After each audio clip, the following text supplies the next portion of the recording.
Rising, India is growing. Telangana rising అని నమ్మని వాళ్ళు ఎవరైనా ఉంటే వారికి ఈ విషయాలు వింటే కళ్ళు తెరుచుకుంటాయి.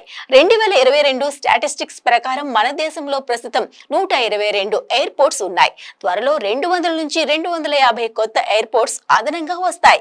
ప్రెజెంట్ 755 విమానాలు ఉన్నాయి. 2034 నాటికి వీటి సంఖ్య 2500కు పెరగొచ్చు. ప్రస్తుతం 355 మిలియన్ల మంది ఎయిర్ ట్రావెల్ చేస్తున్నారు. 2029 నాటికి ఇది 600 మిలియన్లకు చేరనుంది.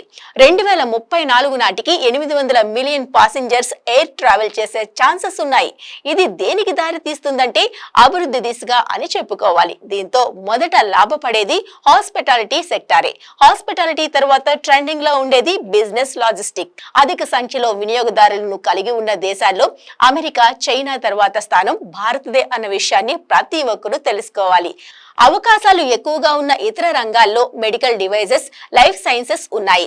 లాజిస్టిక్ ఫీల్డ్ లో కని విని ఎరుగని రీతిలో అభివృద్ధిని చూస్తాం. ఇన్వెస్ట్ చేయడానికి రియల్ ఎస్టేట్ ఒక్కటే కాదు, బోల్డన్ని మార్గాలున్నాయి.